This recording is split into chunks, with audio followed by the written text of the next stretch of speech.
Hello, welcome to the Raw podcast brought to you by the Sunderland Echo. This is a live Q&A, so please drop your questions and talking points in the comment section on Facebook and YouTube if you are joining us in real time. My name's James Copley. I'm joined today by Michael Bowers and Taff. What are we going to talk about this week, lads? I'm not sure. There's enough news stories and enough upcoming events to really do a live Q&A. Well, unless you want to talk about Mo Salah's comments at Liverpool, I don't know. On the Sunderland YouTube channel, It's Derby week, Taff. Well, nearly Derby week anyway. How are you feeling?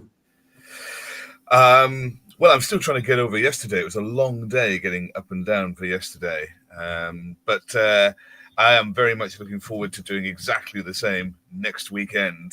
So, everyone's going to be out on Saturday night so that they are not late for the build-up to Sunday, 2 p.m. It's fantastic to have this game back next week, provided we don't get spanked.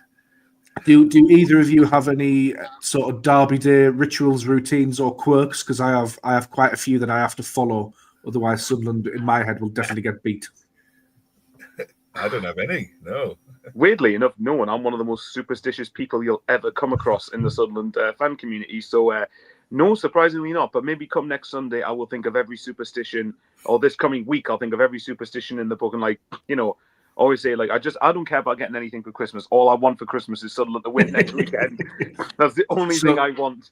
So for me, in the week leading up to it, I have to watch Premier Passions, and then the night before, I have to watch Two Tribes. I don't know if you've ever seen the documentary Two Tribes. Yes, I have. It's pretty good, actually.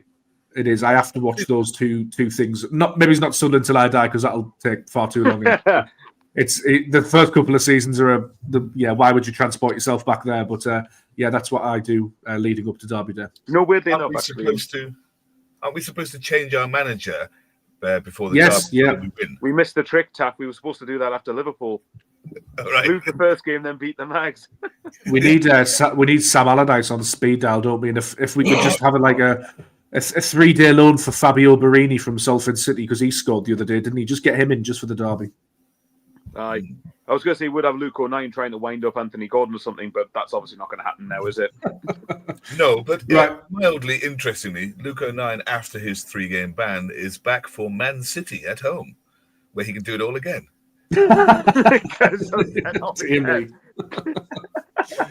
Shall we just perhaps a rain turkey this time? That would be fun.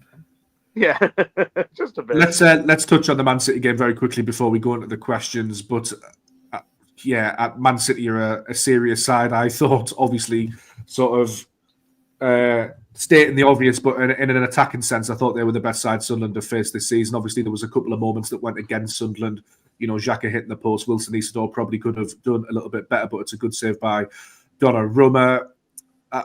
After the results against Bournemouth and Liverpool, had you offered us 4 points from this little block of 3 games, I would have certainly taken it. Granit Xhaka and Noah Siddiqui come away from the game without having been booked, which is a massive boost for Derby Day. So all in all, over this little block that we've had, I'm quite satisfied, to be honest. More than satisfied, actually. Go on, Taff, you go for it, you want.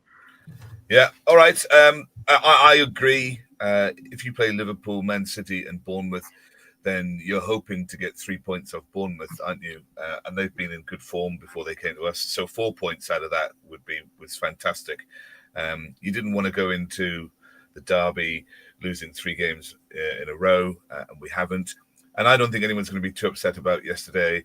I was at the game, and you watch them, Man City. They were outstanding. They're really, really good. Easily the best team we played. I don't think anyone's going to lose too much sleep over them beating us. All 3 of their goals were absolute crackers. I mean, is it Gvardiol scores the first one from 35 yards?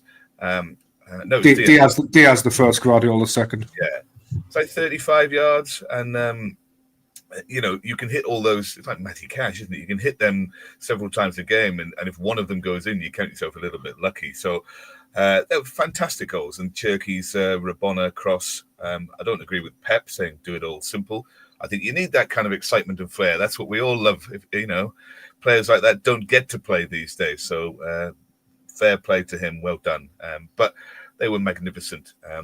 The only question you might say is I thought we set up with a bit of a lack of creativity. Lefay on the left doesn't really have pace. I think we're all going to agree. I hope that he's better in the middle. And then we've got Traore on the right, and because Lefebvre is on the left, who's linking up with Traore? If you think about the game, he was a pretty wasted man out there because you had Hume in the midfield or on the right wing or whatever, and doesn't link up as well as Lefebvre. So that it was a bit poor defensively going forward.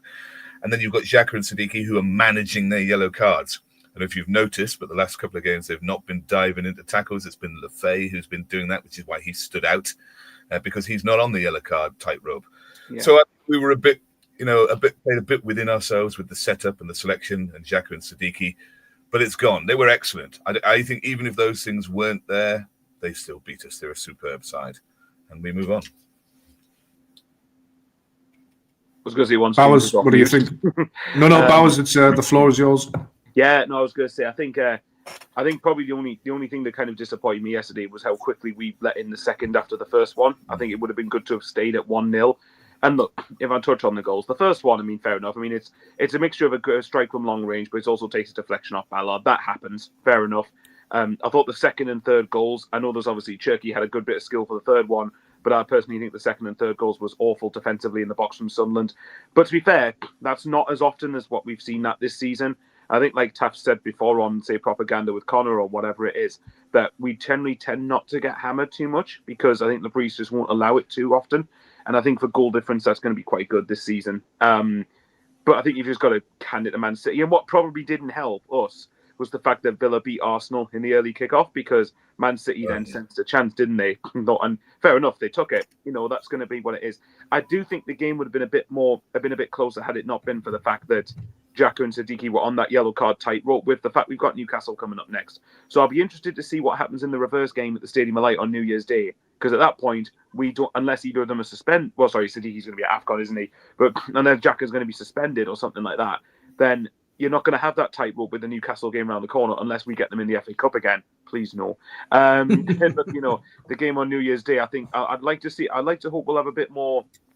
I like to hope it'll be a bit of a better game. But you got to say, I agree with both of you said. I think Man City have been by some way the best team we faced this season. But I actually thought for the first 30 minutes, we did really, really well. I thought until the first goal, yes, I agree with Taff. There wasn't much in the way of creativity.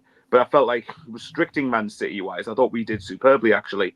But it's just once the first one went in, it was kind of it was always going to be a mammoth task from there to get anything, let alone get a win. So I think, but what you said earlier, James, I think is bang on. I think if you'd given me 4 points from Bournemouth, Liverpool and Man City, and bear in mind, as we all said, Bournemouth aren't a bad team either because they're not an established Big Six side, but they're an established Premier League side with a lot of quality going forward. So I think you can't complain at that. 4 points from Bournemouth, Liverpool, Man City, especially with two of them being away from home as well. And the good thing, as you said, is that Xhaka and Siddiqui didn't get booked.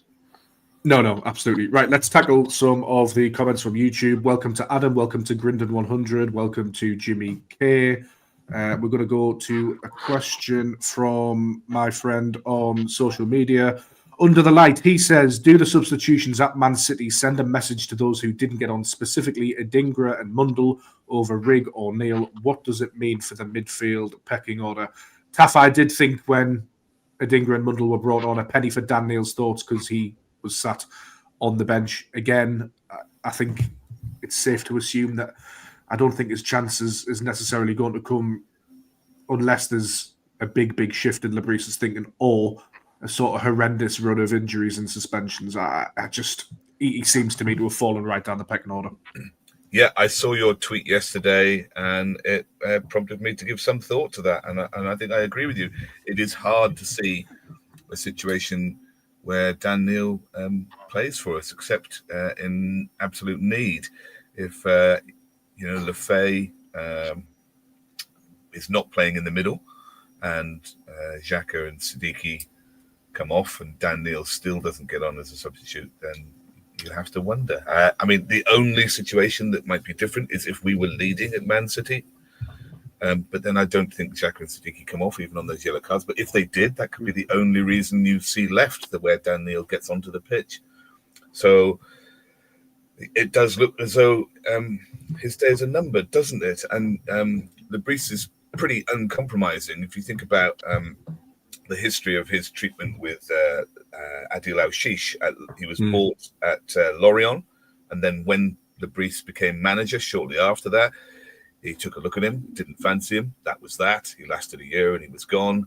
He comes here. He took another look at him pretty quickly. He's gone. And it looks like that's the decision on Dan Neil. And Lebris, in some sense, I quite like the fact that he's decisive.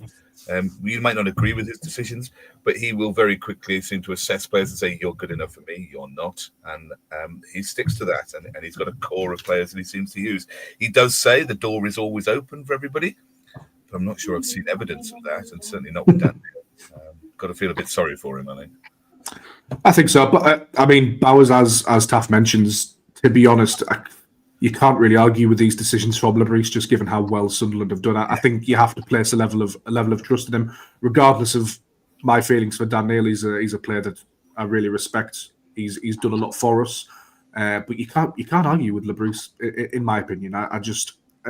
He's got so many of these calls spot on before that it's really difficult to kick up a stink about him. Yeah, I think that it's an element of ruthlessness that we all knew we needed to have when we got up to the Premier League, and it says a lot that Dan Neil, 200 appearances I think he's got for us. He's obviously a double promotion winner with us. Exactly 200 appearances. I mean, obviously, of course, he didn't play he didn't in the running. He didn't play a part in the League One promotion because he needed a breather because Alex Neil was taking him out of the firing line basically. But I think that I still think that Dan Neil in the EFL is a more than competent enough player. But obviously, the Premier League's a huge jump, isn't it? So I think we had to be ruthless on who we were going to view as good enough to make the journey with us, and who was good and who wasn't going to be good enough. And I think that the fact that Dan Neil Dan Neil's only got like 1 or 2 sub appearances this season, so I think that would probably suggest that Lebris doesn't really think he's going to be good enough. And obviously, he's not going to be a patch on Diarra, Siddiqui, Xhaka, and even if you put Gertruda in the midfield, whoever else. But yeah, so I think I do feel for him a bit, but I think given that Lebris has got more calls right than wrong, I think it is fair to trust him with these decisions. Yeah. And even you take Luke O'Nien. I know everyone's really happy for him to come on, but he comes on the right wing against Liverpool. He came on yesterday before Dan Neil again. And you've got all of your midfielders off. And Dan Neil still doesn't get to come on in those situations. You have to think that's it. Yeah, indeed. We'll go to the YouTube comments again for another question. Jimmy K, thanks for tuning in. Reports are that Diarra won't feature the derby. Surely this means he shouldn't go to AFCON. It's really interesting actually because Lebris came out and said after the game that he doesn't think that Diarra will be ready in time, but Ronaldo is hopeful will be available for the derby. Interesting, isn't it? I don't think anybody necessarily expected Diarra to come straight back in and start, but it might be. I mean, a groin surgery, it might take him a little while, and that whether he goes to AFCON or not is an interesting question, Bowers. Very selfishly, he shouldn't go to AFCON because it benefits Sunderland if he doesn't. But I think if there's a remote chance of him being fit for, is it Senegal he plays for, isn't it? Yeah, Cameroon. Is it? Okay. Yeah, geography was never my strong point. It never will be. But I think either way, it's going to be. I think if there was a chance, Senegal. It's going to be Senegal again. Yeah, I think if it was a chance that he was going to be fit, then I think that Senegal would probably want to take him. And I think even if he was fit for they're expected to. Correct me if I'm wrong. Are they expected to go far in the tournament? Senegal, expected to go pretty much right there. There'll be a decent team in the tournament, yeah. Absolutely. Well, that's what I was going to say. So, because if there's a chance, from their point of view, if there's a chance that he's going to be fit for the later games of the tournament, like if they get the quarters, the semis, or the final, surely he goes. I don't think so. Personally, I think he'll still go, but I really, really pray that he doesn't from a selfish point of view. Maybe selfishly, what you want is maybe for him to get a little bit more of a knock and just be out for another couple of weeks, and just in time to miss AFCON. But then it's too late for him to go when he comes back and he's playing for Sunderland. But yeah, all joking aside, I think, Diarra. I'm not surprised that Diarra wasn't going to feature in the derby. I did think the best case scenario was that he was going to come off the bench if we needed him against Newcastle. So I think it was always going to be a tough ask for him to start. But I think. Yeah, I'd like him not to go to AFCON, but I would be still personally quite surprised if he doesn't. Hopefully, I'm wrong though. I do. I'm not accusing of Lebris of lying or anything, but I do wonder if there might be some sort of false narratives being pushed out. You never know. So sometimes they like to leave a little bit of a breadcrumb trail. Senegal, you don't need him. Just leave him on Wearside. It's fine. Interestingly, though, Taff, we've seen this decision actually with Newcastle, Johan Visser isn't going to go to AFCON. I don't think he's going to stick around and play for Newcastle into the new year. So, I mean, these things do happen that players don't go. Yeah, ultimately, the choice of whether he goes or not, I think, is up to Senegal. So we can advise them that we don't think he's good enough. But if they call him up, then, we kind of have to let him go, and they will make their own decision about that. But I think Senegal have delayed their full squad decision until this coming week. So I think we'll find out, or maybe after the 15th when they see what happens with all the Premier League games, because there are a lot of players there as well. So we shall see. They do have a lot of good talent, so it's not necessarily that he will be needed. He's a young player. He had only just, I think, broken through into the Senegal squad. They are one of the favourites, though. I think it was a surprise in the World Cup qualifying that they got knocked out of that qualifying by Congo. So we will see, but it's pretty much up to Senegal and the rest of the players they choose. They've got some quality midfielders that they can take with them. So I don't know. We'll see. Right, let's get some more questions. And this one comes from Ethan Todd on Twitter. Who feels the most pressure going into the derby, and where do Newcastle pose the biggest threat now Isak has left since our last meeting in the FA Cup? That is a good question, Michael. Who feels the most pressure going into the derby? My mind instantly would go towards Newcastle, given their recent history, given that their season hasn't really taken a light under Eddie Howe, although they're starting to improve, particularly in the league. Obviously, the Champions League's form has been decent. But, with a derby, there always comes pressure at home with Sunderland, who've done well this season too. Where's your mind with it? My mind is pressure would be on Newcastle for a multitude of reasons. One, because, as you said, I think their season in the Premier League, their Champions League in general, has been excellent. But I think in the Premier League, their season hasn't panned out the way that their fans would hope it would. Secondly, because I think they've obviously got a team that's been assembled for much more than what ours has been assembled for. And I'm not going to use that as a total excuse, because we've still spent a bit of money, but we obviously had to spend the money. And the third reason is that Newcastle have been established over the last however many years, whereas this is Sunderland's first season in the Premier League after 8 years out. So I think personally at home, I'd like to think we'll have enough to at least get something, but you don't know. Derby games are totally different. So I would say the pressure would be on Newcastle. I mean, and as for where Newcastle can hurt us, I mean, as much as I hate to admit and I despise them, I rate that the midfield in general has been very good for them. Tonali, Bruno, Joe Linton. Even if it's not been as great recently, I think in general over the years, it's been one of the best midfields I've seen in the Premier League. Will Tamade, I can't believe some of the stick that he's been getting. I think he's been barely getting much service, and he's already got like 4 or 5 goals. And I think he's a big aerial threat. So him against Dan Ballard will be interesting next Sunday. So there is that one. I think Harvey Barnes has obviously been really good for them. As much as they've not been great recently either, I rate Gordon and Alanga. I think they're both 2 decent wingers. So look, I think defensively you can get at them a bit. I think you can certainly cause them a fair few problems. And I think another thing that gives me maybe a little bit of encouragement, well, there's 2 things actually. I don't know if this was them saving themselves for the week they've got coming up, but they just barely scraped past 10-man Burnley at home yesterday. And it makes me think that at St. James's as well. So I do think that at the Stadium of Light, obviously for their point of view, they'll be up for it just as much as I like to think we will be. But having said all of that, I think another thing is they play Leverkusen a few days before playing us. Now, I know that they'll probably try and balance Leverkusen away and Sunderland away, but the way I look at it is they can't afford to not take that game as seriously as they possibly can. They'll obviously take it seriously on a professional level, but what I mean is playing most of their main 11, because they need to get a result there in order to try and get themselves into the top 8 of the league stage of the Champions League. So that's what I'm hoping for anyway. That's what I hope Eddie Howe's thinking is. But also the fact it's at home, you just never know. So I don't know what Taff thinks about it, but I would say that I think you'll probably agree that I think the pressure is more on Newcastle, but that's not to say there won't be any on Sunderland next weekend. Well, that actually leads me to another question, Taff, coming from Ian Crow. Sunderland have a full week to prepare while Newcastle play midweek in the Champions League. Could that rest advantage be significant? Tackle that question as well as the pressure. Yeah, I think. I thought at 2-0 yesterday at halftime that Real Madrid midweek for Man City would be our friend, and that would be the game over. So who knows?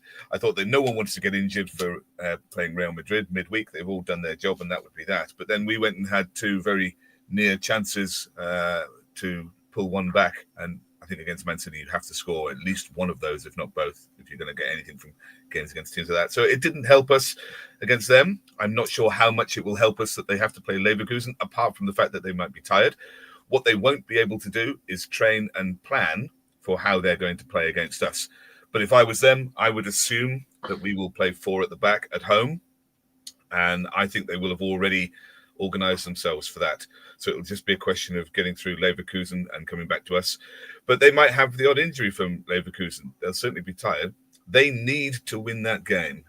They are 11th out of 12 in the Champions League system. And the top 12 qualify automatically for the next stage. The second 12 has to will play a knockout playoff game, a qualifying game. So having lost to Marseille earlier, they need to win in Wednesday against Leverkusen. If they lose, then they fall into that second chunk, having to play a knockout qualifier, and they don't want that. So I think it's a really important game for them, Leverkusen. Their minds will be there and on ours. I think that works for us because they've got 2 very high profile games that they have to win. So that can work. You come back from Germany. You're going to fly? It's going to be a night game, so they will fly. They'll fly on Thursday, surely, won't they? You'd think so. So they fly on Friday morning, and then they will probably have to be in training on Friday and Saturday just to make sure they've got their plans ready. But they won't be able to do very much. That's a big advantage for Sunderland, surely. I mean, I know momentum and playing games and winning in confidence can be very, very powerful. We know that, and obviously, good teams with big squads they can manage 3-game weeks and stuff like that. But surely Sunderland having a 7-day run at that fixtures is beneficial for them. Well, it's 8 days, isn't it? Because we played yesterday. So, yeah, of course. But yeah, I know what you mean. Like, we've got all week to prepare for this, and I think we will be ready and fresh. Yeah, well, this is the thing. Don't be surprised if Lebris is secretly going to watch Leverkusen Newcastle on Wednesday night to sort of assess where they right. This is where we can get at them, especially if they play their strongest team. Which, as for the reasons Taff just mentioned, like I would be very surprised if Newcastle tried to take that game half-heartedly in the sense of their lineup, basically. So I think it's going to be a fascinating one. But it should benefit Sunderland. It should be an advantage to us. I mean, and hopefully, fingers crossed, it is. But yeah, I mean, there's no doubt in my mind. We all know it's going to be a hard game, regardless of whether they've got in the Champions League or not. But we'll clutch at everything we can get. They need to play both. They need to play their strongest team in both games because they need to win. You'd think so, games. Wouldn't you? Yeah, they don't really. They do have a full team pretty much to choose from. The only injuries they've got are people who wouldn't necessarily be selected in that first 11. So they've got a full squad. They're going to have to play them. And I think that can only benefit us. They can only be tired, but they will have already prepared their team and their tactics for us because they won't have time to try and do it otherwise. So that will already be prepared for them. All we can do is hope that Granit Xhaka gets his phone out and rings his old Leverkusen mates and says, "Do us a favour and knack this fella." Yeah. And Nordi Mukwele, of course, he was there last year. Oh, yes, yeah. Forgetting about that. I'm sure that there will be the odd message sent from those two back to Leverkusen, hoping for a tough game against them. So, what do I expect from the derby? I think. Sorry, the original question was, who's at the most pressure under? It's most pressure is under them. They spent most of the time telling us we were going to be relegated with record points low. They are below us in the table. If they don't win that game, they will be in 13th or 14th position after 15 games. And that's way below where they need to be. I think losing the game has far more consequences for them than it does for us, even away from home. If we lose the game, we're still top 10 and we're still on 23 points. It won't make that much difference to us. We'll all be annoyed and irritated because it'll be much harder to get anything out of things at their stadium and we won't like, facing that. But in the long scheme of things, it won't matter much to our season. But I think every result is starting to matter to Newcastle seasons because they are not going to qualify for the Champions League. And they're going to think, well, we need to qualify for Europe again. And if they can't win tomorrow and they end next week in 14th position in the league, then it gets increasingly difficult for them. So I think the pressure is vastly more on them to get something from the game than it is from us. I had a very, very wry smile on my face. I think there was a senior Newcastle figure who did a talk at the Stack. Keith Downey of Sky Sports covered it quite in depth. You can check some of the quotes over on his social media. But the crux of the senior figures argument was that he wants Newcastle United to be winning trophies, competing at the top end. They have this long-term plan. The new stadium was mentioned, and I just thought to myself, way to raise the expectation with fans on Eddie Howe again in a week coming in, and I just thought to myself, do you really realise the sort of the flames that you have just perhaps fanned a little bit there? I bet Eddie Howe's sat there thinking, "Oh, cheers for that, mate!" Like, yeah, I mean, I could very well imagine he probably would have done. To be fair, though, I mean, I hope Taff's right about them not qualifying for the Champions League. But the weird thing is, only 3 points off 4th place. So that's how tight the division is. But there's obviously been quite a few issues in terms of, because I mean, Newcastle, how we've gained a lot of points from losing positions. Newcastle must be up there for among the most points lost from winning positions, because they went 1-0 up away at West Ham and Brentford. They lost both of them. They were ahead against Tottenham twice. They drew it. Obviously, nearly threw points away yesterday. And I'm sure there's a few other games that they've had when they've been winning. Sorry, it was getting me one pinging constantly. No. I think there's been a few games where they've been with. This is where James is going to be like the expert and search it up and probably prove us wrong here. But like, there's been a fair few games where they've been ahead and have ended up losing games. So I think it's going to. I mean, you can say they dropped a point against Liverpool late on. They were in head against Arsenal. Okay, granted, to be fair, it's Arsenal. Lost late on. So I'm hoping. Yep, Stuart, I completely agree with you. Hopefully, Reggie plays the weaknesses they display against Leverkusen. Well, that's the thing, because. But I do agree. I think the pressure is going to be on Newcastle. It's going to be, I mean, it's the first league derby for 9.5 years, pretty much. And I'd like to hope Sunderland are quite a bit better than when we played them in the cup a couple of years ago. And Sunderland, well, I know we don't have Mick Beale for one, so that's a big help. And Sunderland, please don't decorate your bar in black and white nonsense. Please don't. Can't ever live with that again. No, I don't think that's happening again somehow. No, I'd like to. I don't think it will, but I would really like to pray not. So, yeah, but I'm pretty sure Newcastle must have lost something like 10, 11 points from losing positions. So, like I said, Arsenal 1-0 up and lost, so that's 3. Brentford and West Ham, they were ahead in both games and lost, so that's 6. They've thrown away an extra 2 points against Spurs because they were ahead twice. That's 11 points off the top of my head that I think they've lost from leading positions. So, we've won 12 from losing as well. So even if, say, they're 1-0 up going into the last 10 minutes, which hopefully they're not ahead at any point in the game. But if they're ahead, then you think, well, okay, as long as it's 1-0, you go, or 1 goal, anything can happen in it. And like I said, we've got the crowd advantage on our side. I do agree with Taff. I think at their place it's going to be, obviously, I think at their place it's going to be quite a bit harder, because unfortunately at home they are generally very good. I was going to ask Taff something, if you don't mind, actually, because I wanted to expand on a point he made about if we lost, it wouldn't be as detrimental, I should say, to our season. Obviously, of course, it'll be annoying. With that in mind, Taff, do you think that our biggest game this month, for the context of what our expectation is Leeds at home then, if we take out the fact we have a derby? Yeah, I think it is. I think we're Lebris has made a big deal about this 40 points. We all want to stay up. I think everybody's hope is that we stay somewhere around about where we are. I think that, finishing in the top half would be what everybody imagined would be the upper end of where we could finish. If we finish 10th, I think everyone would say that's the very top end of what we would hope we could do. And that would be amazing to be promoted and finish 10th.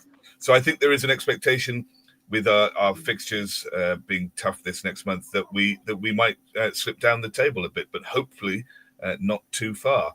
I think that games like Leeds within that period are really crucial, because we've got the derby. Who knows what's going to happen in that? We've got Man City coming back. We've got Brighton away, who are in good form. And you look, just like we had this chunk of games now, you look at Bournemouth and say, oh, it would be really good if we could get 3 points out of Bournemouth, and we did. I think Leeds is a very similar thing. You've got to keep the points ticking over, with 1-3 here and there, and we move closer to our target.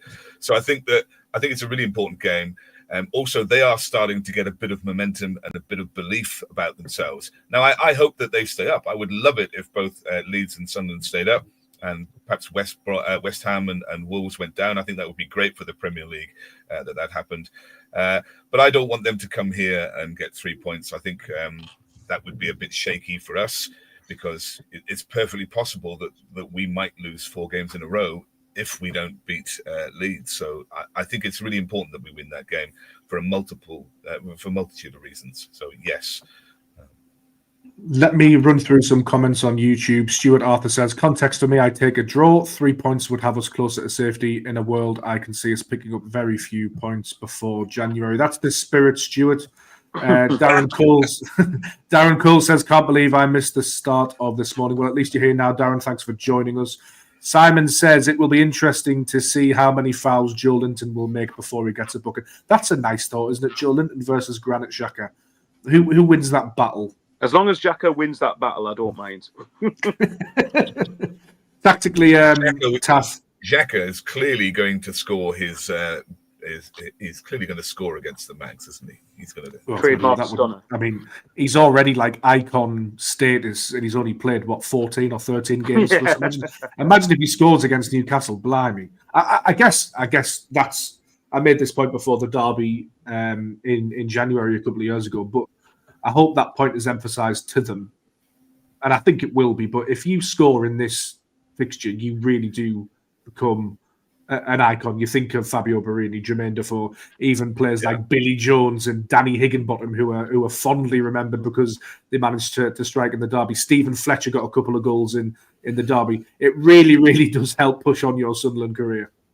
Yeah, it absolutely does. I think as long as it's a meaningful goal, obviously, but I think it's going to be, I'd love to see the atmosphere if we do manage to get in front against them, and I mean one where VAR lets it stand as well, like because I always try to cover all bases when talking about stuff like this. But yes, look, it's a game I'm looking forward to. The atmosphere. I mean, I'm looking forward to the atmosphere anyway. The atmosphere, and I think this will showcase how big this fixture is. I still think a lot of people underestimate how big Sunderland Newcastle is as a fixture. It's a one that it's based on pure passion, pure hatred. It's like two, I guess, working class cities really riled up against each other. It's a proper like rivalry, and I think that, and obviously there are other ones. Celtic Rangers is one. Arsenal Tottenham is one I've got quite a bit of fondness for personally, but I think it's really underrated, this fixture, I think. And I think in the long run, if I'm looking at it, I think to touch on this month sort of generally, I think my hope really is that we could maybe when FA Cup round 3 starts, if we could try and get to around 30 points, then I think at the very least it then puts us in a really steady position to then say if we're talking 40 points, then we need another 10 after that. And then from there, who knows what the season can sort of deliver. But yeah, I mean, if you can get at least a good result next week, then I'll ask Taff this actually. I'm curious to know what he thinks. If we didn't lose the game, would you consider that a good result? Absolutely, yeah. Just keep the points ticking over. I agree with you. If we can get to 30 points by the time we play the third round of the FA Cup, I think that would be an immense achievement. We'd have so many. I mean, the 4th of January. I think the FA Cup game that's Tottenham away. The FA Cup game is the week after that, I think. Yeah, we've got Brentford in between them. So Tottenham then Brentford. So I think we've still got like 5 games or something before we reach the halfway mark, and if we can get 6 or 7 more points in those 5 games, 7 points, that would be fantastic. And we'd be on 30 points by the time the third round of the FA Cup game. What would we need? We'd need 3 more wins from the rest of the season, pretty much. So you could have a go at the FA Cup. By the way, we are on Monday's draw for the third round. We are ball number 37. That is surely a sign. That's a very, very good sign. Right, nice answers, guys. Away if they win today. I'm going to fly over to the comment section again, just run through a couple of these. Jimmy says, hopefully Ronaldo is firing and ready to go. Hume looked so out of place at left back yesterday. Stuart says, Leeds at home, 100% the most important game of this month. He also adds that Brighton away is massive. Lexi said, I take losing both of them and staying up than winning both and going down. That would be I would as well. I'm guessing he's talking about the derby. We are actually getting a couple of questions from people who've arrived late. Paul says, morning guys, just started watching now, so sorry if this has been asked, but does Dan Neil have a future here? I'm starting to think he might be sold. Lauren also asks a question of a similar vein. Is there any reasons behind Neil not playing or anything? It seems odd to me that after playing nearly every minute last year, we won't touch it again, but what I will say is go and rewind about 15 minutes, and we do touch on that, and I'm sure we'll talk about Dan Neil on upcoming podcasts as well. Kev says, whoever scores against the Mags will become a legend. Alan Gardner says, morning chaps, would be great to get to 30 points before we play Man City in January. And That'd be an Joblins, immense achievement if we did that. this is an interesting question, actually, from Anth on Facebook. Which mag player would improve our side? No ducking the question. You two can take this. I don't think it would be Ramsdale. I love how you're just like casually passing the question to us and just avoiding it yourself. So the headline from this will be that Michael Bowers wants ex-Newcastle player to sign for Sunderland. Sub-headline, James Copley bottles asking question, Newcastle player improves Sunderland. No, I'll tackle this, no problem. Okay, I'll tell you what. I'm happy. I'll go first if you want. I think, if I'm honest, and I hate admitting it, but I think Voltemade looks a beast. I actually think Voltemade up front, I think looks really, not just for his goal, but I think his general play is pretty good. And don't get me wrong, I love our strikers. I think Mayenda's got a lot of promise. I think Isidore and Brobbey have done well when they've been required to. Obviously, Isidore's missed a couple of chances, but generally, I think he's done very well. But I think, Voltemade, I think, is a really, really good handy player to have, and I hope he's there either off it next Sunday or we're not playing against him. But I suspect he probably will be playing. Jimmy's put in there in the YouTube chat, Tonali. Yeah, I think you've got to mention Tonali. I think there's a good few of them. But I think it says a lot, actually, maybe they're wingers, maybe like, Harvey Barnes, Anthony Gordon, but I think it says a lot, actually, that I think if you'd asked me this question before the FA Cup game, I'd have said probably everybody because we were a championship team at that point. So it says a lot that I think defensively we can. I don't think defensively we're that far behind them in terms of like personnel, which I think says quite a bit about how good our recruitment's been. But yeah, I think going forward they probably have a little bit extra on us. But sorry, I don't know. Taff for me, I mean, you automatically dislike them when they're on the opposite team to you. But I think if you have Joe Linton or Bruno in your side, I can absolutely see why Newcastle fans like their style of player. I think both are really good players, although they can be annoying to watch from a neutral's perspective or even a biased perspective, which we all are. Yeah, look, Guimaraes is a great player, but I wouldn't have him because it would mean that Siddiqui wouldn't play. So I want Siddiqui to play and develop, but I would have Voltemade because we need a forward, and he's I think part of the reason they struggled with some of their early games is when they bought him, they wanted an out-and-out striker leading the line, getting him behind like Isak, and he's not that. He's a dropping forward, so they've had to adjust to have him in their team. So I think he's great. He would fit us. I would also have. I'd also have Lewis Hall, actually. So I'd have Voltemade and I'd have Lewis, he's a good player. because I don't think he'd start for us necessarily because Reynildo is amazing. But you have to think about what Lebris has been doing yesterday, and not for the first time. When we need a left back, it's our right back that goes and sits over there rather awkwardly. Masuaku doesn't get a game. Sirkin, who's fit now and has played two full games for the under-21s, didn't even make the squad. It's actually 4 full games for the under-21s now. Right. He was sent away to play for the under-21s again at the weekend for a full game. And you have to think, wow, we could have done with having him on the bench. Even if you select Hume ahead of him, he still doesn't make the bench. So you have to wonder if Sirkin's days are numbered in Lebris's mind as well. So given that, I would have Lewis Hall as well as Voltemade. Shall we just touch on Sirkin again? Because I guess it means we can loop around to the Dan Neil question that people have been asking in the comments. And I guess what we are skirting around here is both players' contract situations. Yeah. Now, and whether this plays a part in their selection this season.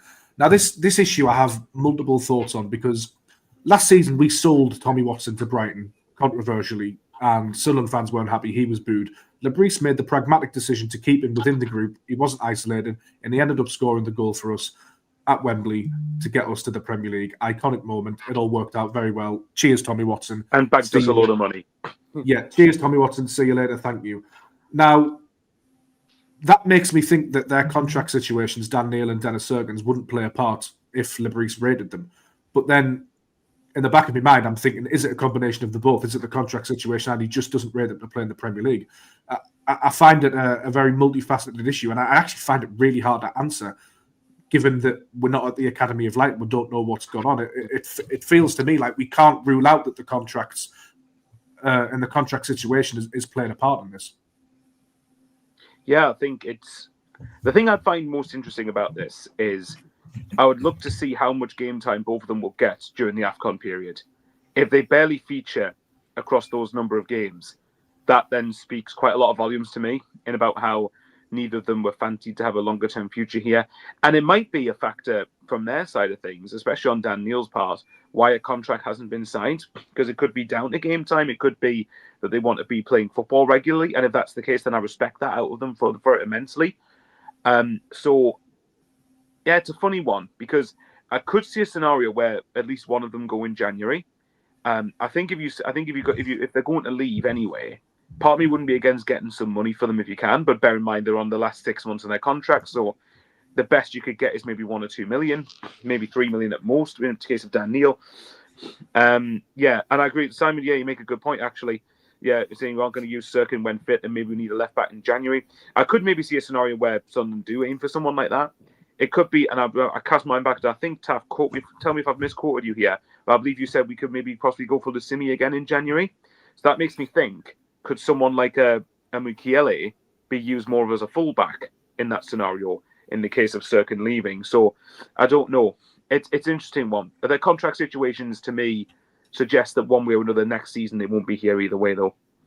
Kev says maybe we don't want them injured for a potential move in January. Watson had already agreed terms with Brighton, which I suppose is a valid point, Taff. Yeah.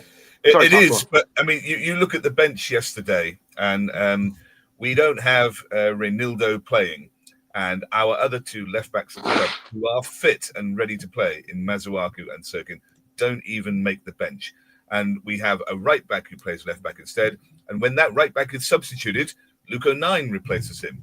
And you have to think, in that scenario, if Sirkin and Masuaku can't even make the bench, when we're not even starting with our left back, and then we're not even substituting our non-left back for a left back, in that situation, then you have to come to the conclusion that Sirkin is gone. I don't think that it has anything necessarily to do with the contract of Neil and Sirkin, but the fact that neither of them can get on the pitch when all of the players in their position are off the field speaks volumes. And you know that Lebris is really decisive. If he doesn't think you're good enough, then you are not ever getting a look in for him. The same as Adil Ashish at Lorient and here, and I think they will be gone. And both of them are able to sign summer pre-agreements in January. Yeah, that's correct. Yeah. So, say if anyone in the championship went for either of them, by the way, I think they'd have two very good players on their hands. Yeah, absolutely, 100%. It's a bit of a shame because it's a bit of a shame. I think we all rated Sirkin a bit and would have liked to have seen how he fitted in the Premier League, whether he was capable or not. But doesn't even make the bench when we have no left back. So and he is clearly fit now as well, because he as I mentioned, he's been with the under-21s now, and he's been playing 90 minutes for about a month. He's played quite a bit. I'm going to head over to the comments because there's some quite funny ones. At Cristiano Ronaldo 7 goals says, "Hello Madrid. I think you are definitely in the wrong place, my friend, and this is not is not the podcast." Although I was hoping Madrid would do us a favour yesterday afternoon and be in the minds of Man City, but it made not a blind bit of difference. No, apparently not. Unless you're calling Sunderland Madrid, I don't know, but I suspect you're probably not.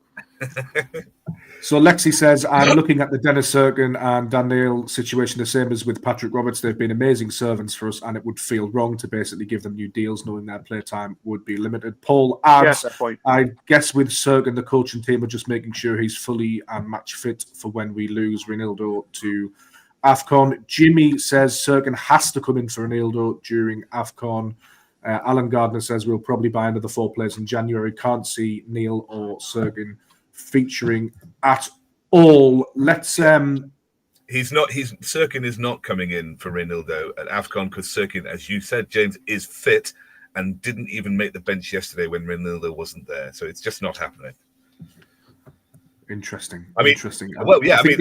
I don't think this is the last time we're going to speak about this issue. I think it's fascinating. Just to throw a devil's advocate spanner in the works, could it be that we were playing Man City away, and that's not the first game? That's not an ideal first game to give Dennis Sirkin in the Premier League. And you know the thing is about Lebris as well. If you remember, he didn't fancy Ashish at all, did he? But he did still have to bring him back on the left for a couple of games. Yeah. He then did go out on loan. He went out on loan shortly after that when Sunderland's players had returned to fitness. But I mean, Lebris is pragmatic, and if he has to do something, he will do it. The only possibility are the next 3 games, because not next game, but after the 2 games after Newcastle, because Masuaku and Reynildo will be gone.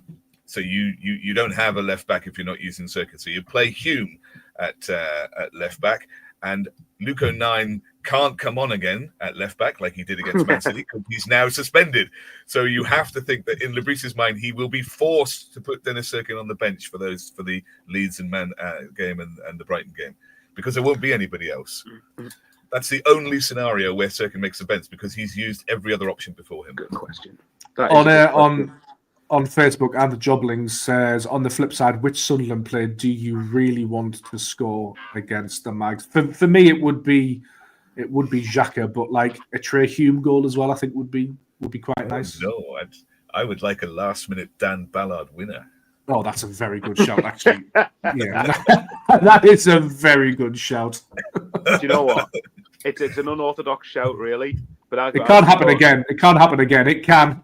Oh, it can. I love the manifestation going on there, James. Well done. To be fair, here's one that I don't think people have mentioned before. Imagine, say it's like level, and then Chris Rigg, his dad's a Geordie, comes off the bench and then scores an absolute stunner, or even just scores the scruffiest goal, like the goal scored against Leeds at home last year. Just similar to any sort of goal, but especially if it was like a screamer, and then he just lifts his top off and just goes absolutely mental in front of the home fans. Like, I don't know, we have all of that Geordie. What's what I'm looking for? Geordie presence in the house of Chris Rigg's father and all that, and then he could just absolutely ruin his dad's Christmas. Oh. That would be absolutely perfect in my eyes. But I love Taff's shout of Dan Ballard. Like, last minute header off the crossbar. This is the Roker end. This is a tremendous comment. And I've got no idea if it's actually true or not from YouTube. The last time we lost at home to Newcastle in December was 1956, which is a tremendous stat. I haven't double checked that. And you've just jinxed that now, mate. Thanks. To go searching for that is just to like sort of to give you some peace of mind is quite impressive. So that's good. Yeah. I'll go to the comments again. Kev says, I've got a feeling Xhaka will score a brace. Now that really would be something. Simon said would like a Broby hat-trick. Peter Stockdale rightly says, I don't care who scores next week as long as we beat Newcastle. I won't read the last bit of that. I agree. As long as we win, then I'm not bothered. Stuart Harper says Granit Xhaka or Mayenda last minute. Jimmy K says Mayenda off the bench would be something. Let's tackle Mayenda actually, Taff, because he's not getting on the pitch at the moment. And I really like Mayenda. I think he's got some excellent attributes, chief among them pace, and he knows where the goal is, but he just seems a touch out of favour at the moment. And we'll come to this later in the podcast, but Lebris seems pretty set on switching between Isidore and Broby at the moment. Look, I think Isidore and Broby are the right people to play there. I understand what you're saying about Mayenda. I actually think that Traore is anonymous unless he has a quality midfielder like Lefebvre to link the play between our sitting midfielders and him. And the only time that Traore has really shone as a winger is when Lefebvre has been in that central role. It might be different now that Xhaka and Siddiqui perhaps care less about the yellow cards. Siddiqui certainly. So I think that's made the difference. And in that scenario, it has surprised me that Mayenda hasn't come on as a substitute on the right, because he does offer a bit more. He can turn, he can drive with the ball in a way that Traore can't. Traore has to be further up, has pace. He doesn't have the physical strength of Mayenda. So I've been surprised that he's not been used as a substitute on the right in some of those scenarios. And that's where currently I see him getting game time, but it's not happening. Bowers, talk to me about Sunderland's striking options, and specifically, I'll ask you this question, and hopefully we'll get some feedback from the comment section on Facebook and YouTube as well.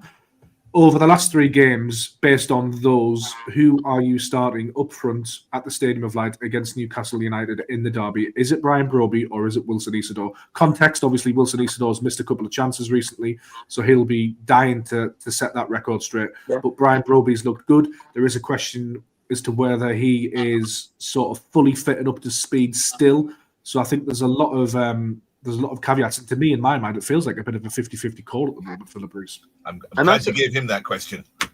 It's coming to you afterwards, Taff. So I do have an answer for this. Weirdly enough, there's for one reason, and maybe that it's based on probably nothing here, but I would probably start Brian Broby up front, and it's not because of the fact that Isidore's missed the chance in the last 2 games. It's more because I actually think, and Broby, to be fair, has done this as well, but I think Isidore has been when he's come off the bench, I think he's been very good. I think he's been very effective at stretching a back line. And I think one of the reasons I think that Brobbey for me would start is because I think Newcastle's back line. I mean, I know Dan Burn starts for them. I think is it Chow? Is it that guy who signed for AC Milan this summer?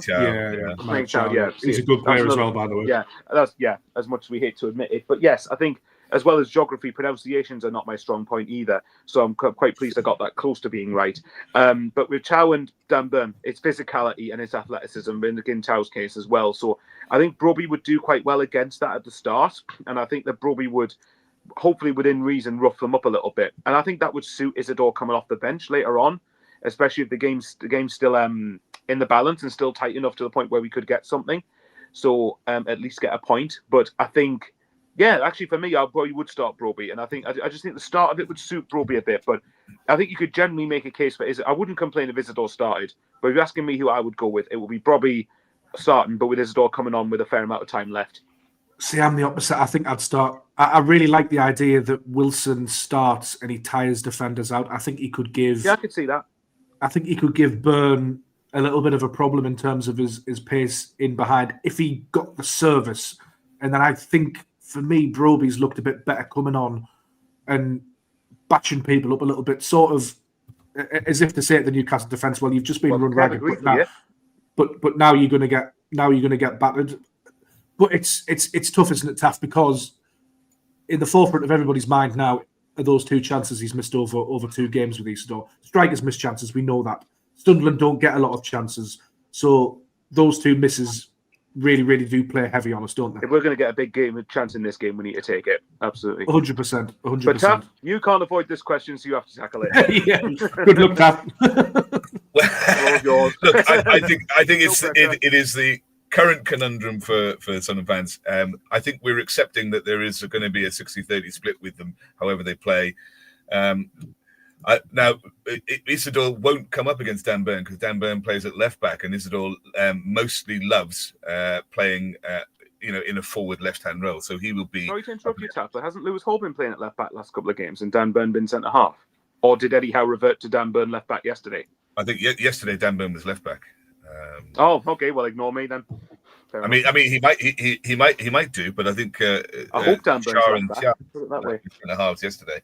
If you play Dan Burn left back, I think the winger could have Dan Burn's life at left back if he plays there because he's not been great there apparently. So yeah. So I mean, I don't know, but he likes to play in that channel on the left side so that he can cut in on his right and take those shots. That's what he likes to be.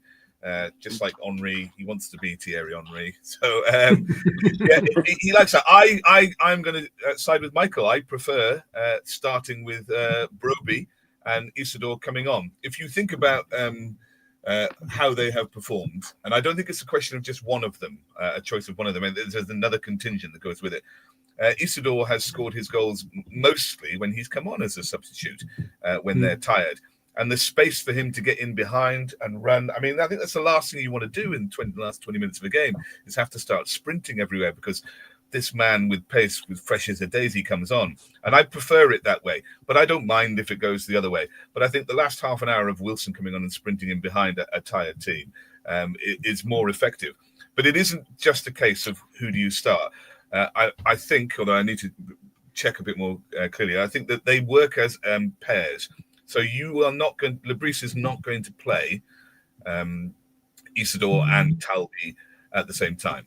They're not going to start together because both of them are, lack a bit of physicality compared to your other options, and both of them are, a little weaker than other options defensively. So you will get Brobbey playing with Talby. That's what he's done, and then the swap has been to bring Isidore on and, yesterday brought Mundell on or moved Lefay over to the left. So I think that for defensive shape and caution being the primary word for Lebris, it is a pairing. So Brobbey will play with Talby. So I think that's what he'll start with at home. I don't think he will start with Talby and Isidore because it's weaker defensively. And in a game like that he knows the fans ever want to win, his first halves are always, yesterday, being an exception. The first half was always pretty cautious stuff. So I think he starts with Broby. I think Talby probably starts, but Mundle is the better defensively. But you're not going to start Mundle and Broby because that's too defensive. If you start with Mundle on the wing, then you start with Isidore up front and you make the other swap. I think that's how he does it. So I think they come as pairings. Interesting. So I actually ran a poll, an ongoing poll actually over on X at the moment. The question was who starts up front for Sunderland against Newcastle United this Sunday, and 73.8% of Sunderland fans, over 1,000 people have voted, prefer Brian Broby. So they would rather see Brian Broby. So they agree with you two, which is I wouldn't be against Isidore starting, by the way. I could see the logic of Isidore. I think it's genuinely a 51-49 split. It's very, very close. But we do have to emphasise the point that both players are going to play a big role in the game, because that's just how it works at the moment with Sunderland. It does, but I think also, Wilson being such a confidence player, he's been great at home. He feeds off the crowd at home, and he's been the favoured starter at home. So, maybe that factors into who do you start.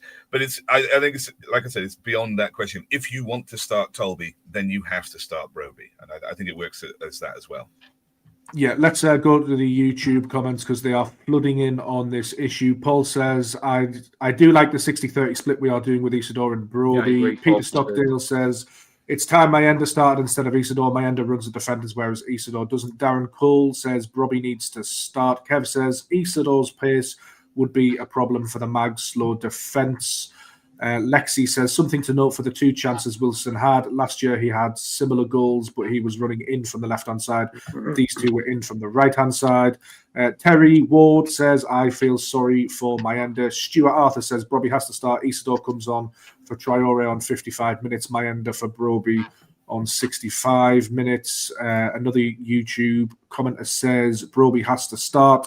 Simon says, can we not try Isidore on the left, considering Talby leaves for AFCON? I don't think he's going to do that in a derby game, to be honest. Possibly, maybe in the future, but with during AFCON, maybe. But actually, Mundle is back. I think that would be the thing.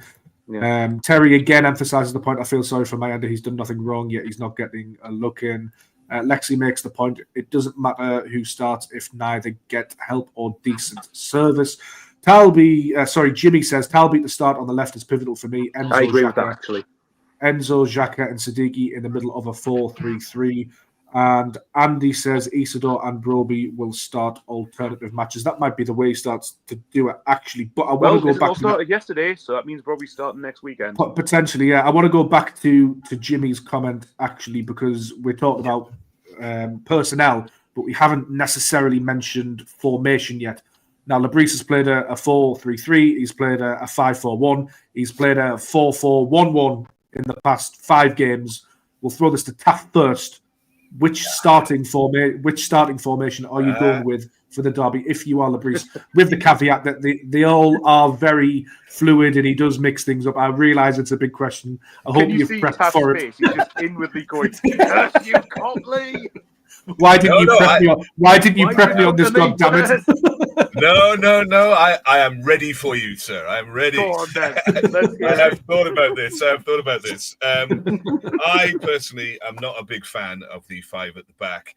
I can see how it has been useful and how it works and how it's very solid. And if you played 4 at the back in some of these games, you might have been torn apart, and I'd be desperately embarrassed. And that does work. But if you look at the results of how we've played with 5 at the back, I haven't gone all the way, so I need to do a bit more work on this, but we played 5 at the back against City, Fulham, Arsenal.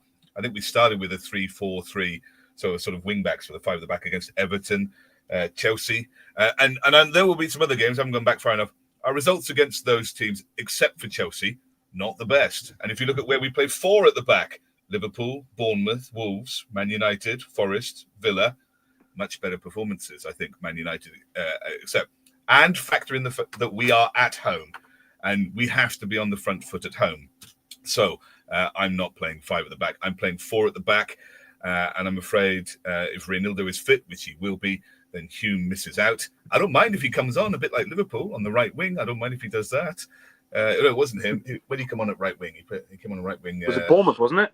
It's Bournemouth, yeah. He came on right wing and ball. So I'm afraid Hume doesn't start. Our midfield, if you want to play Traore on the right wing, then you have to have Lefay in the middle. That's the only time Traore's been any good because Lefay is able to connect the midfield with him. And Talby on the left, as our previous discussion, or at least I was advocating for, means that you start Broby up front. So, Mr. Copley, I was ready for you. That's my team to start the derby. For me, you raise a valid point in the games that you mentioned there, that I don't think we could afford to start this game with a 5 at the back and approach it like Everton at home. That for me is how this game will go if we approach it with a back 5 at home. Bowers, I think that's I think that's the blueprint for a back 5 at home. I know we played it against Arsenal. I think Arsenal are entirely different opposition, entirely different set of circumstances, entirely different game. Yeah, I think Arsenal. I mean, even we played it against Liverpool, Man City, and Arsenal, for example. But those three are like I know Liverpool haven't played like it, but they're the teams that a lot of people expected at the start of the season to be the top 3 in the Premier League, more times than not. So, whereas I think Newcastle, very hard game, obviously, and obviously got some annoyingly have some very, very good players on their books. It's not the same bracket as those teams. So I actually agree. So I think if I'll tell you, since I'll go with the formation as well then. So I would say probably, obviously you have, obviously the goalkeeper speaks for himself, Robin Roofs. Give us your team. Give us your team, Michael. Give us your whole team. Yeah, go on then. Roofs, then the back four would be the same as Taff. I think he said Mukiele, Alderete, Ballard, Reynildo, assuming, of course, nobody gets injured in training or something. Then I would say, obviously, my midfield, of course, Jacko and Siddiqui.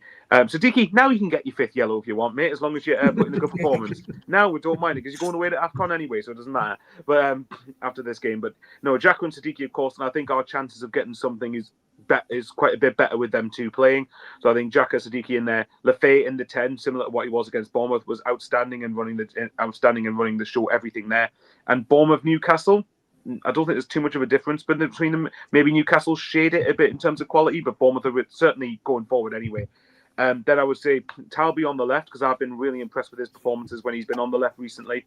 Traore on the right-hand side, because I think actually especially, by the way, if Dan Burn is playing at left back, and Eddie Howe apparently has been quite stubborn with this, if Dan Burn does play left back, I want Traore on him every single time, because I think if that happens, Traore will more times than not get the better of him. And then I would say Broby up front. So to quickly recap, I would say Roofs, Mukiele, Alderete, Ballard, Reynildo, Xhaka, Siddiqui, Lefay, Talby, Traore, and Broby. So I can't remember. Well, exactly the same. We have picked the same team, so you are now obliged to pick something different, James. No, I'll go with Isidore up front, Talby on the right, and Bertrand on the left, or something. My head's hurt with it all, to be honest. Chris Rigg in the 10 instead of the 10. As long as Enzo's in the 10, I'm not too bothered. But I think that's a very valid team, and I could see Lebris going with it. Let's throw another headache into the mix here, and we're speculating slightly. Lebris mentioned that Reynildo will probably be ready for the derby, but what if he's not? What do you do then? Well, have you prepped for this time? The same team, but I mean, it's not necessarily what I would do, but it's the same team, only Hume at left back instead of on the bench. That's what he will do, if that's the case. What would you do then? Well, I mean, right off the bat, I would not want to play Sirkin in his full game in the derby there. Although he knows the club, he knows how to play the system, and he knows how much it means. It would have been nice if Sirkin had gotten some game time. You could have had him on the bench yesterday at Man City. He could have come on when Hume went off at left back. You know, there had been the chance to integrate him into the team so that he was an option. I think it would be murder to throw him in if Reynildo was injured. You'd have to start Hume, although I don't want that, and you didn't have to be in the position. But under current circumstances, you would have to start Hume at left back. So I think there's been opportunities to integrate Sirkin, which just makes me think, he's not getting any game at all. You've had the chances to prepare for that. So he wouldn't. But I would have liked that. I would have taken him yesterday. I would have given him some game time. And then, if things go wrong, you have an alternative to put in your right back at left back. But it doesn't happen. Could there be a shout? Gertrude at left back? Jimmy K asked, could you put Gertrude at left back? He has played there before, not for Sunderland, other than maybe 10, 20 minutes. I can't quite remember. I don't think he has played for us in that position, but I could be wrong. Right back, right wing back, centre mid. But what about if you put Hertrauda at centre half and then you put the left-footed Alderete at left back? I mean, does that work? Yeah. I don't know. first time doing it in a derby might be a little bit of a stretch. Yeah, I know. And bearing in mind, I think he'd be up against Anthony Alanga if yesterday's team's anything to go by, and Alanga is fast as anything. So I don't want to play 5 at the back because I don't think they have that much pace that gets in behind us. Sure, Gordon and Alanga are fast, but do they get in behind Reinildo or Mukiele? I don't think they do. And Voltemada is a dropping centre forward, so he's not stretching the line behind our centre half. So I don't think they have that sort of advanced threat and pace in the same way. So I really can't. I don't want us to be playing 5 at the back there. I know this is a bit of a. I guess it's a strange question given that Sunderland do have a lot of wingers available. But do you think there's a chance that he might move Enzo Lefebvre onto the left-hand side just for a little bit more control in the derby game? We've seen him operate, perfectly well there before. Is that an option? Do you think he'll consider going with? Yeah, I think it would be. I think Enzo's played on the left most times he's played this season, hasn't he? Really. So, Paul, there's probably a good reason for that. I think Masuaku will probably get murdered by Alanga or Gordon or whoever starts on the right wing. But I think. Sorry. I'm not saying he will do it, by the way, and I'm not saying I want to see it, but I do just wonder if there's something in his mind about control, particularly control in the middle. But if that's the case, because if you're going to play Lefebvre on the left, then who do you play centrally? Yeah, that is. I mean, you would look and it poses more sort of questions than it answers, doesn't it? Really, the only solution I could really have to that is Rig, maybe.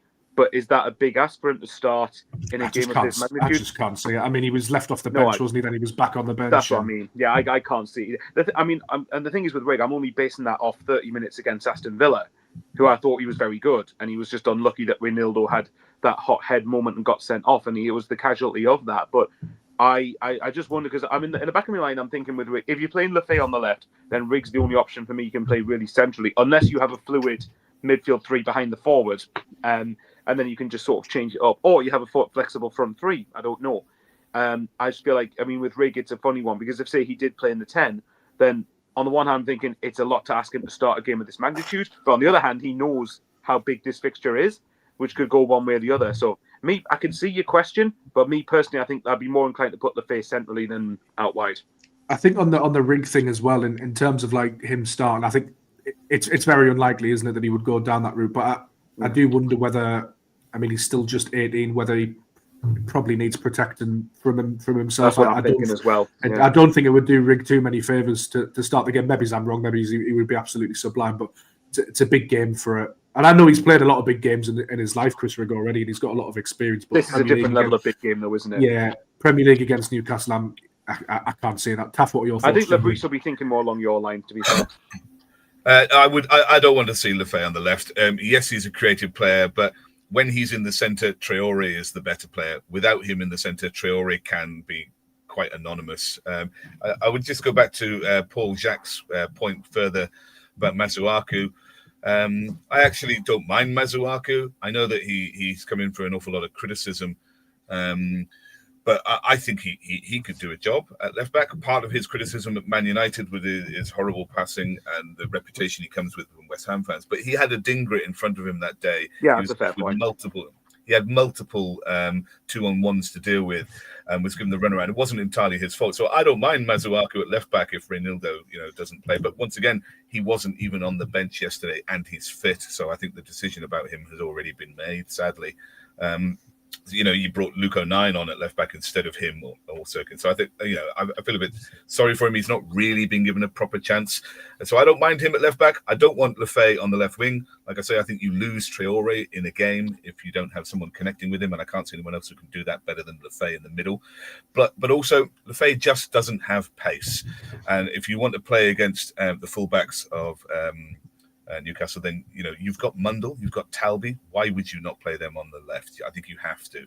Lefebvre is wonderful, but he's got no pace. You go back to the final, the goal that they scored. It comes from a corner.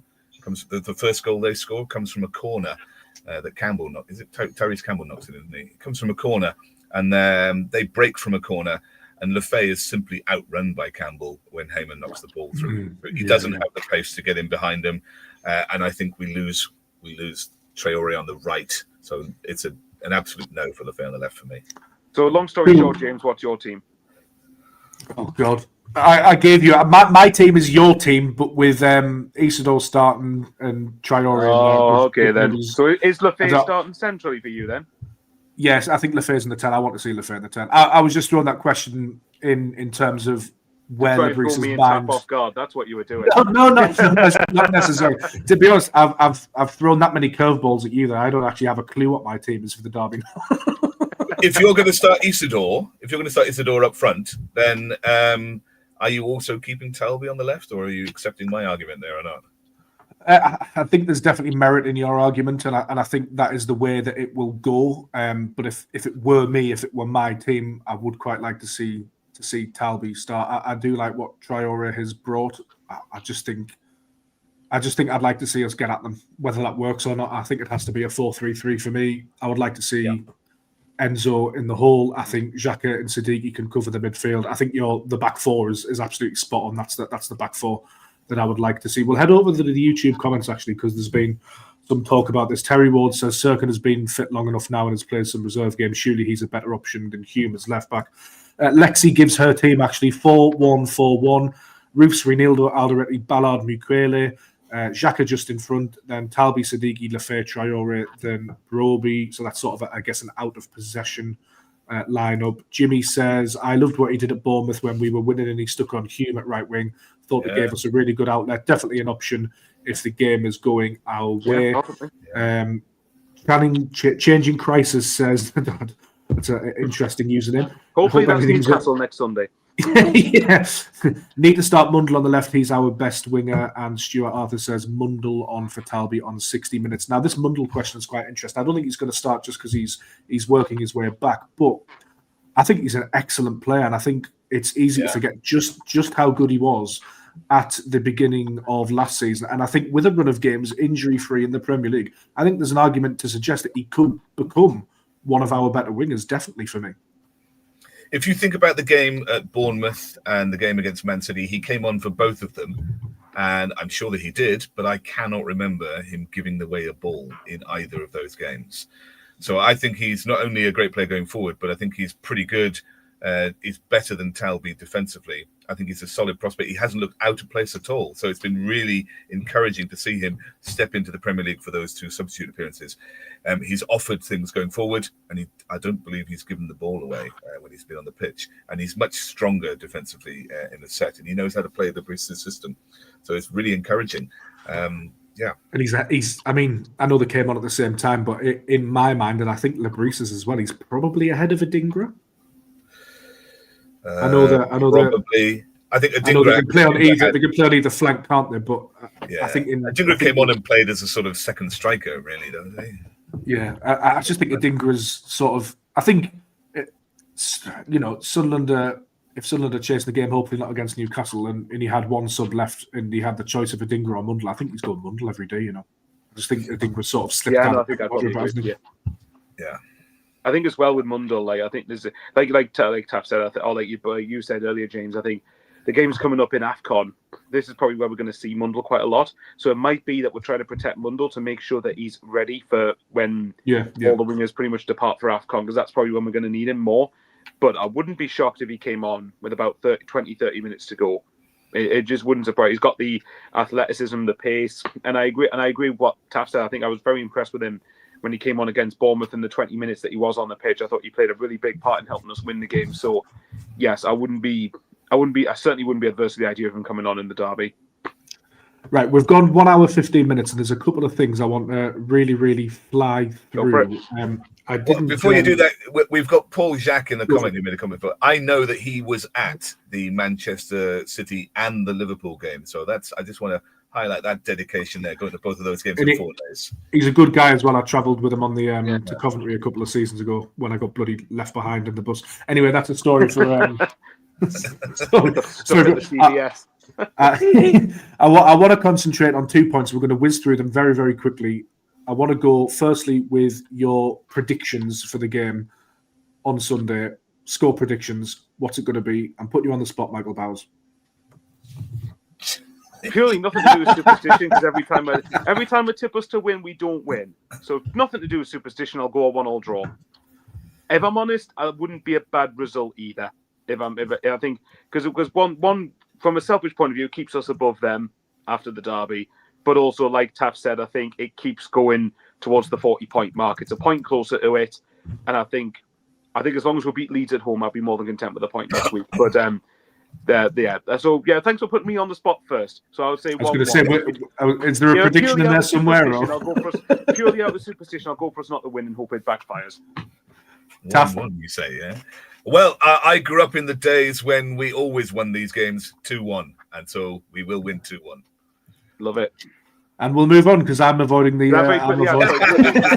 Just to add on to it, yeah? Okay. No, what I was going to say was, could you imagine the City next Sunday if we win?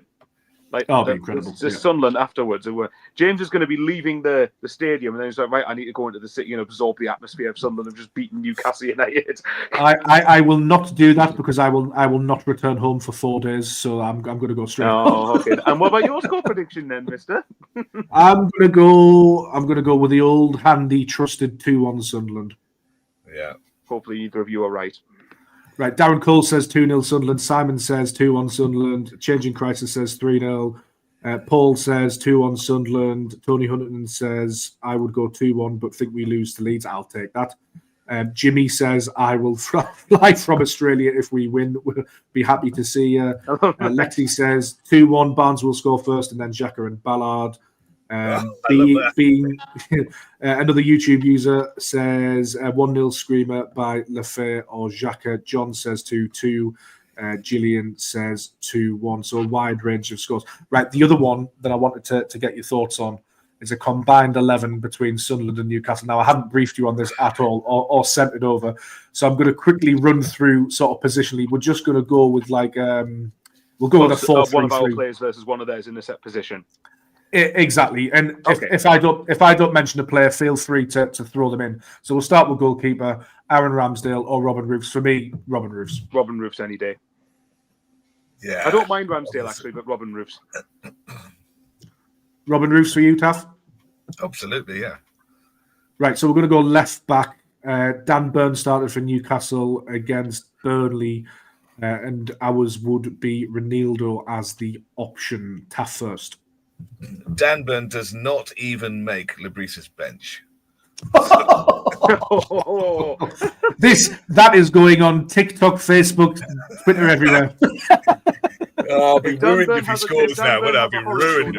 You will be ruined. Oh, I was going to say, if Dan Burn has a horror show next Sunday, equally, if Dan Burn has a horror show next Sunday, Taff has got every right to come back, clip this, and then put it all over social media. Stick it up here. Bowers, Ronaldo, or Dan Burn.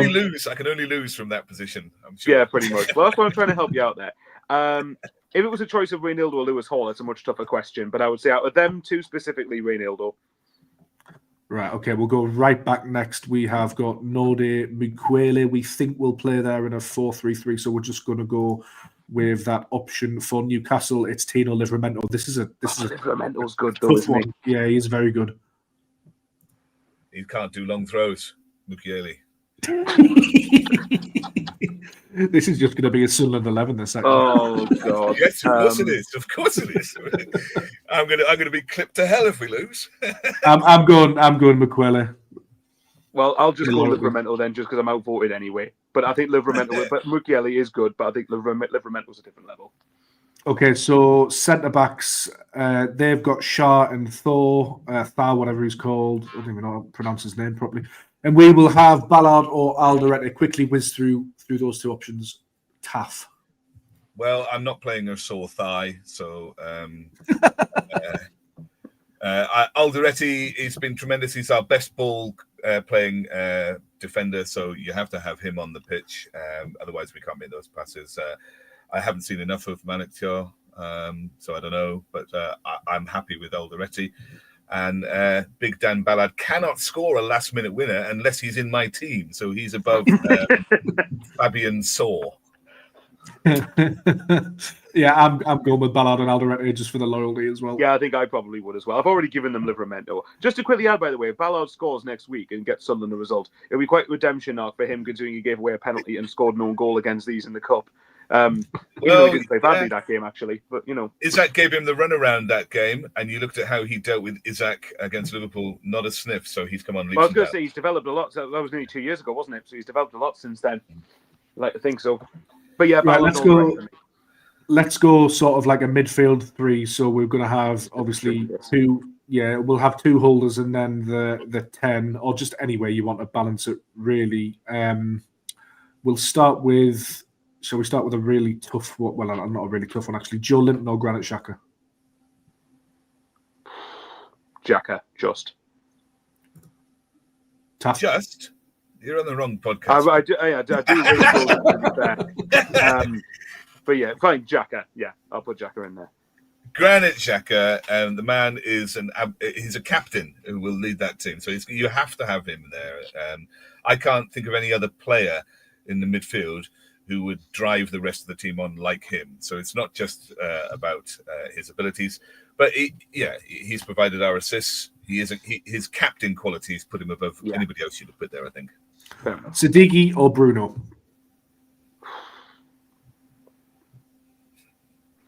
I can't stand it. I can't stand him, but I've got to go Bruno. I know Taff's going to I'm trying very hard. He already said earlier on the podcast that I'm trying very hard not to be biased here, but yeah, Bruno is very good. He's a very, very good player. But this is where Taff is going to argue for Siddiqui, so the floor is yours. Yeah, he's a very good player, Bruno Guimaraes. But I want the club to be developing players, and you don't have Siddiqui at all if you have him. I'm struggling, but it's got to be the N'Golo Kante regen, I'm afraid. The next one's a bit off the wall because obviously they are very different players, but I guess for the purposes of the combined 11, it would be Tonali or Enzo Lefebvre. Well, I'm not playing Tonali because he's injured. Oh, is he injured for the? Is he injured for the? Well, I think he played yesterday. I think Taff's just trying to. I was going to say he played yesterday, didn't he? Did he come off the bench? Well, I mean, to be fair, Taff, would you? Yeah, he did. He came off the bench. I thought I was going mad there. Would he came off the bench. Being injured. Sorry, would you bet on him being injured? No. Did he get the joke? Let's stay clear. Okay. Well, they're different, but they are different players, aren't they? But I'll go Lefebvre because I've got a feeling I'm going to give Newcastle a fair few of the attacking options, so I'll say Lefebvre. Taff? Have I not answered that? Oh, Siddiqui. I'm not picking any one of their players. I'm not picking any one of them. Taff's combined Sunderland, Newcastle start 11. Sunderland. I'm not picking any one of them. Right. Okay. So I'm going to be made to look a fool, and that's fine. I'm going to shorten this now, actually, because I can see where it's going. But Newcastle have a front three of Voldemar, Gordon, or Alanga. You could also throw in Visser and Barnes and Murphy and stuff. Do any of those players, Michael, get into Sunderland's front three as it stands? I mean, on paper, I think it is a very good front three, to be fair. So fine, because I know Taff's going to say no. I'll say yes. Just for I think Gordon probably would get into the team on the wing, Taff, surely. I mean, Gordon's very good. Do you really think that Anthony Alanga and Andy Gordon are better than Bertrand Traore? Honestly, now, chaps, do you? I can't tell. Taff's such a serious guy. I can't tell whether he's trolling me or not. Taff's in pure wind-up mode today, isn't he? I am keeping Traore. I'm keeping Talby. These are international class wingers. I think Alanga and Gordon are not consistently picked for their niche, are they? No, I am not. These are going to make some great clips, honestly. My God. This is either going to go really well or really, really messed up, isn't it? Can I just say that I completely rate this level of housery, Taff, to be fair. I really do. I don't care. Not having it. Yeah, okay, we have actually got a few combined 11s over on YouTube. Combined Reef Snoddy, Omar, Big Dan, Reinildo, Xhaka, Noah, Enzo, Mundell, Wilson, and Traore. Jimmy said it would be a midfield of Xhaka, Bruno, Tonali. Paul Jacks makes the point, and it's a valid point actually that Ballard was immense in keeping Haaland quiet yesterday. He was. I think we'll end it there because I can't think of anything we haven't covered. The combined 11 when you didn't ask me about striker. Oh no! Well, why would we? Well, he's just going to pick like a Talby, Traore, and one of Isidore Broby anyway. There's no point asking him. Please give us your thoughts on Voltemada versus Isidoro Broby. Well, Voltemada's a bit young for a high intensity game, I think, and he's a very dropping midfielder. We would like somebody who gets in behind. So no, he doesn't start for me. Right. Okay. So yeah, I don't even know where to go now. I think you best have ended it. It's just going to go into chaos. We have officially descended into madness and chaos, but it's great because it's What the Derby Folk Day. Style. Great podcast, by the way, but great Exactly. It is the Derby in 7 days, and we're all slowly losing our minds as we try to think of things. Could you imagine, to talk by the about. way, quickly? Can you imagine Taff if we score? Like, say wherever he's watching it, and just imagine all the houseries that he's going to come out with if we end up. Well, next week's podcast is going to be interesting either way. Can you imagine if they beat us and Elanga and Byrne are the goal scorers? It's going to be murder for me, isn't it? Right. Okay. What do we have planned before the derby in terms of content for both of you? Where can we find you? Please plug yourselves. Well, it's just my own channel, Michael Bowers. You can type Michael Bowers Sunderland, where I'll be absolutely bricking it all week. So how much content, I have no idea. But yeah, it should be an interesting one. But obviously, it'll probably be the most passionate match reaction ever if we do manage to win next Sunday. But let's hope that that's the case. It's going to be a long old week, Taff. Yeah, you can find me on YouTube at Alt Ending. I do a lot of collaborations with Connor Bromley. We've got something we're going to do on lots of stuff on the Newcastle game throughout the week. And I am SAFC on Twitter, SAFC Highlights on Twitter. Excellent. Well, thank you both for joining us, and thank you to everybody in the YouTube and comments and Facebook comments section. There's been absolutely loads of you. I won't run through you all by name because it'll take me quite a while, but thank you for tuning in. Thank you for your comments. It really does mean a lot. We're enjoying doing these live Q&As. I think it's our third or fourth. We'll definitely be back after the Newcastle game and thereafter. So thank you very much. Head over to the Sunderland Echo. I should probably do some self-promotion as well. We're over on TikTok, the newspaper, the website, podcast feeds, all of that good stuff. Make sure you tune in to Bowers and Taff as well, alongside Connor Bromley, What the Folk, Rope Report, Wiseman Say, all of those guys. I think in terms of content on the Sunderland scene, we are well covered. So yeah, we'll see you next time. Take care.